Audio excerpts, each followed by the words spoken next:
مفتی صاحب، ملک الموت کی روح کون نکالے گا؟ جبکہ تمام انسانوں کی روح نکالنے کے لیے اللہ تعالیٰ نے حضرت ملک الموت کو، اسرائیل علیہ السلام کو مقرر کیا ہے۔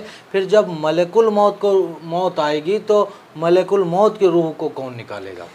دیکھیے اللہ تعالیٰ نے قرآن مقدس میں ارشاد فرمایا کل من علیہا فان ویبقا وجہ ربک ذو الجلال والاکرام، کہ ہر چیز کو فنا ہے، ہر شے کو فنا ہے، ایک تمہارے پروردگار کی ذات جو باقی ہے، جو عظمت والی ہے، وہی باقی رہے گی، باقی اس کے علاوہ سب کو فنا ہے۔ کل من علیہا فان اور کل نفس ذائقۃ الموت، ہر انسان کو موت کا ذائقہ چکھنا ہے، ہر نفس کو موت کا ذائقہ چکھنا ہے۔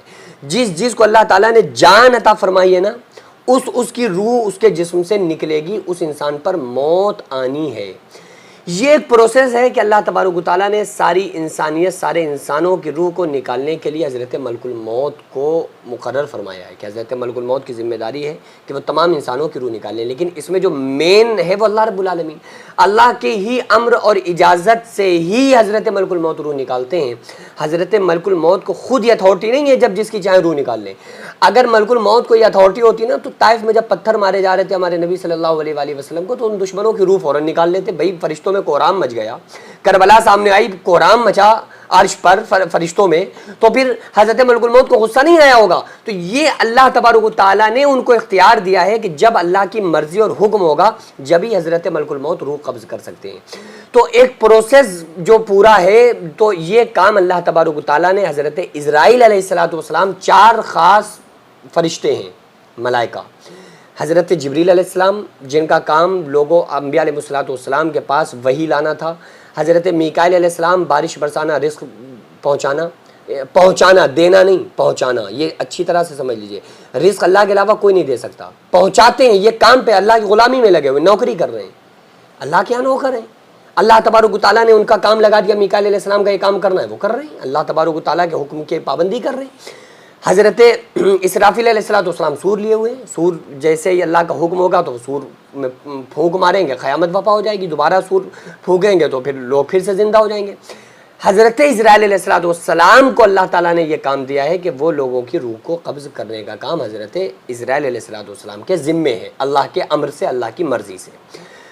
تو جب اللہ فرما رہا ہر چیز کو فنا ہے تو سب کو ہی فنا ہوگی، تو اس کا جو حدیث و قرآن سے جو چیز ثابت ہے وہ یہ ہے کہ جب قیامت آئے گا نا، قیامت آئے گی، سور پھونکا جائے گا، وَنُفِخَ فِي الصُّورِ، سور پھونکا جائے گا، تو سارا زمین آسمان، اذا السماء انشقت وَأَذِنَتْ لِرَبِّهَا وَحُقَّتْ وَالسَّمَاءِ ذَاتِ الْبُرُوجِ اور اذا السماء انفطرت اذا الشمس كُوِّرَت، یہ قرآن کی آیات ہیں جو اللہ تعالیٰ بتا رہا آسمان ٹوٹ کر گرے گا، ستارے بے نور ہو جائیں گے، دریا میں آگ لگ جائے گی اور ساری مخلوق فنا ہو جائے گی۔ پھر کیا ہوگا کہ اللہ تبارک و تعالیٰ فرمائے گا کہ کون باقی ہے، کون باقی ہے؟ تو 4 مقرب فرشتے باقی ہوں گے اس ٹائم، جو حضرت جبریل علیہ السلام، میکائیل علیہ السلام، اسرافیل علیہ السلام، اسرائیل علیہ السلام، جن کو ملک الموت کہا جاتا ہے۔ اور اللہ تعالیٰ فرما رہا ہے قرآن مقدس میں کہ اس دن اللہ کے عرش کو 8 فرشتوں نے پکڑا ہوا ہوگا، آج 4 پکڑے ہوئے ہیں، قیامت کے دن 8 فرشتوں نے اللہ کے عرش کو تھاما ہوا ہوگا۔ تو اللہ فرمائے گا کہ کون باقی ہے؟ تو وہ کہیں گے کہ اے پروردگار عالم، ہم 4 فرشتے باقی ہیں، اور یہ جو تیرے عرش کو پکڑے ہوئے 8 فرشتے یہ باقی ہیں۔ اللہ فرمائے گا کہ اس جبریل، میکائیل، اسرافیل پر موت آ جائے تو وہ دھڑام سے گریں گے۔ جو اسرافیل علیہ السلام سور پھونکیں گے نا تو سور ان کے ہاتھ سے چھوٹے گا، اور جیسے چھت کے ساتھ پنکھا لگا ہوتا ہے اسی طرح سے اللہ کے عرش سے جا کر وہ سور لگ جائے گا، اور اسرافیل علیہ السلام پر موت طاری ہو جائے گی، موت واقع آ جائے گی۔ پھر اللہ فرمائے گا کون باقی؟ تو حضرت ملک الموت نیچے کھڑے ہو کے تھر تھر آ رہے ہوں گے اور فرما رہے ہوں گے کہ اے اللہ، اوپر تو باقی اور یہ عرش کے فرشتے اور میں باقی۔ تو اللہ فرمائے گا عرش کو پکڑے ہوئے فرشتے، ان پر بھی موت طاری ہو جائے، پھر وہ 8 فرشتے دھڑام سے زمین پر گریں گے، وہ 8 فرشتے بھی فنا ہو جائیں گے۔ پھر اللہ فرمائے گا کون باقی ہے؟ ملک الموت فرمائیں گے، اسرائیل علیہ السلام کہیں گے اللہ اوپر تو باقی، نیچے میں تیرا غلام باقی۔ تو اللہ تبارک و تعالیٰ فرمائے گا موت، اے ملک الموت مر جاؤ، تم بھی ایک میری مخلوق ہو۔ اے اسرائیل علیہ السلام، آج ساری کائنات کی روح نکالنے والے کی باری آ گئی، آج اس کی باری آ گئی جس نے ساری کائنات کی روحوں کو نکالا ہوا ہے۔ اللہ فرمائے گا آج اسرائیل پر بھی موت طاری ہو جائے، اے موت تو بھی مر جا، تو بھی ایک میری مخلوق ہے۔ تو ایک دمبے کی شکل میں لایا جائے گا اور وہ جو موت پروسیس ہے نا حضرت ملک الموت پر تو روح طاری مطلب موت طاری ہو جائے گی. اس کے بعد جو ایک موت ہے, ایک موت ایک چیز ہے نا, ایک موت ہے کہ موت آنا, یہ موت آنے کا جو پروسیس ہوگا نا, اس موت کو پھر لایا جائے گا اور دمبے کی شکل میں, جانور کی شکل میں لا کے اس کے 2 ٹکڑے کر دیے جائیں گے اور کہا جائے گا کہ اب کسی پر کبھی کوئی موت نہیں آئے گی, کیونکہ موت جو آتی تھی وہ موت ہی ختم ہو گئی, آج موت کو موت آ گئی, پھر کبھی کسی پر کوئی موت نہیں آئے گی. جنتی لوگوں کے لیے خوشخبری ہوگی, ہمیشہ جنت میں رہیں. مشرکین کے لیے بدقسمتی ان کی ہوگی کہ ہمیشہ ان کو جہنم میں رہیں گے.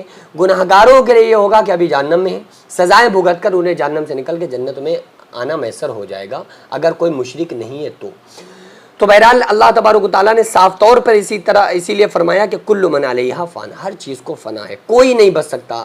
اسی لیے سب پر موت آنی ہے اور سب کو اللہ کے حضور قیامت کے دن پیش ہونا ہے. جس چیز کو اللہ تبارک و تعالیٰ نے زندگی عطا فرمائی ہے اس پر موت آنی ہے. بقا جو ہے وہ صرف اور صرف ایک خالص اللہ رب العالمین کی ذات کو ہے. اللہ کی ذات باقی, اللہ باقی من کل فانی, بس اللہ کی ذات باقی ہے, باقی سب پر موت آنی ہے, سب کو موت کا ذائقہ چکھنا ہے.